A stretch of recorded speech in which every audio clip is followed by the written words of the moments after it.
It was a hot June in the summer of 1967, and I'm not just talking about the weather. The Middle East was in the midst of heightened tensions, and the regional Cold War was about to get hot.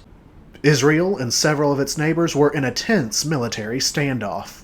While often simplified as a religious conflict between the Arab-Muslim states and the Jewish state of Israel, territorial and economic disputes were also a key cause of the generational conflict. Egypt, under the rule of President Nasser, closed the Straits of Tiran in the Sinai Peninsula to Israeli ships. Despite UN attempts to de-escalate the situation, Israel would launch a preemptive and decisive strike on Egyptian airfields on June the 5th.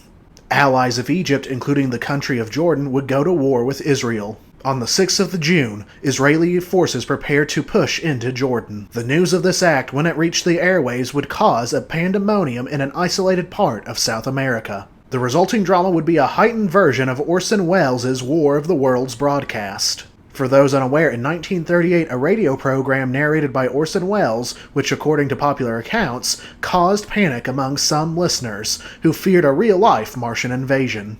This 1967 war in the Middle East, though real, would foment a massive hysteria in a small town called Jordania in the Brazilian interior. Welcome to Historical Detour. Be sure to share, like, comment, and subscribe. Consider pledging to my Patreon. The town of Jordania lies in the Brazilian state of Minas Gerais and borders the state of Bahia. This small town was named in reference for the Jordan River in the Middle East. In fact, Jordania is merely the Portuguese word for Jordan, which shall become an extremely important factor in the events to follow. Brazil by the mid-1960s was in the midst of domestic turbulence. In 1964, the Brazilian military overthrew the government of President João Goulart and forced him into exile, and ended the period of Brazil's Fourth Republic. Brazil entered into a long period of military rule. The isolated town of Jordania had played no wider role in the politics of the time. In fact, it seems much of the town government was indifferent or outright supportive of the military regime. However, the town feared one man above all others. That man was the governor of their state, Israel Pinheiro. Israel Pinheiro had spent a lifetime in business, engineering, and politics. His father had been a previous governor of Minas Gerais, and Israel would follow in his father's footsteps. After serving as the head of a major mining company, Israel would serve as a Brazilian constituent deputy throughout 1946 to 1961. His friend and political ally Juscelino Kubitschek assumed the presidency in 1956. Israel was given a lead engineering role in the construction of Brazil's new administrative capital of Brasilia. Israel would even serve briefly as the first governor of the federal district. In 1965, Israel would run for the governorship of Minas Gerais on a platform explicitly against the new military government. Though Israel and other anti-military politicians won governor elections throughout the country, the military government in turn would soon impose bans on opposition parties and curtailed free elections. Though Israel would remain the governor, one part of the state continued to hold him in contempt. Jordania's recently elected mayor was one of the prominent voices in the state opposed to Israel's reformist agenda.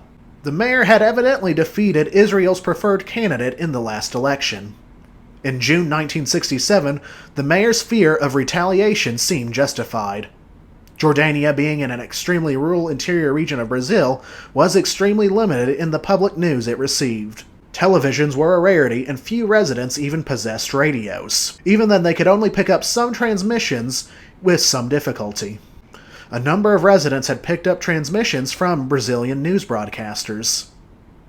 One part of the program they could make out chilled these listeners. Quote, Israel will invade Jordania with 16 armored tanks and 1,600 men. To be clear, this was the Israel and Jordan of the Middle East and the ongoing war. This context, however, was lost to these Brazilians in the jungle. These citizens interpreted this broadcast as stating their governor, Israel Pinheiro, was going to attack their city of Jordania.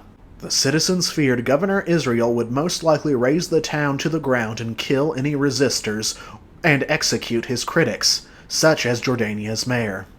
Several residents met with the mayor in his office at once. All had heard the broadcast and rushed to warn the confused mayor. The mayor would have the radio in his office turned on and tuned in to the news broadcast. The broadcast repeated the imminent, quote, invasion of Jordania. The mayor, according to one source, said with fury, "Tell the police chief and the soldiers right now, let that son of a gun come. We will face him head on," end quote. The mayor in that moment, viewing the situation as one of imminent crisis, would take decisive action. If Governor Israel was intent on bringing a fight, Jordania would resist to the death. The mayor and his supporters went throughout the town. The mayor issued various orders. Any firearms in residences' homes had to be made battle-ready. Any man capable of fighting was drafted into the mayor's ad hoc militia. Those without a gun would make do with whatever melee weapons they had, such as machetes and knives. The farmers were called away from their fields.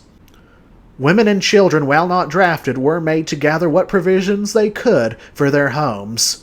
This was to store any food for any long siege that might occur. Barricades, trenches, and makeshift fortifications were hurriedly being built in the town. One woman, it is claimed by a resident decades later, took her own life rather than risk capture and degradation at the hands of Israel's supposedly encroaching goons. The mayor, in order to gain potential allies for the supposedly coming onslaught, sent members of the community to nearby towns. It would be at Gobernador Valadares that cracks in the hysteria would emerge. The mayor of Valadares informed the messengers from Jordania that it was the country of Jordan being invaded by the country of Israel, and that the small Brazilian town of Jordania had nothing to fear from Governor Israel. The messengers returned and informed the others of the news. It is even claimed that as a precautionary measure, that a Brazilian helicopter was sent to drop leaflets into panicked Jordania to clarify the misunderstanding. While most Jordanians put down their arms in a matter of days or hours, a die-hard few, it is claimed, stayed armed and entrenched for months just as a precaution. The mayor of Jordania, whether as a genuine boast or an attempt to maintain some pride after the humiliating debacle, stated, quote, "If Dr. Israel had really come, he would have gone back humiliated, because we would have destroyed his army," end quote. This incident is extremely obscure even in Brazil itself. The two sources consulted for this video are an essay on the topic and a 2000s half-hour Brazilian documentary interviewing elderly residents of the town decades after it occurred. Nonetheless, this is a fascinating tale of paranoia and a lesson in how not to deliver the news.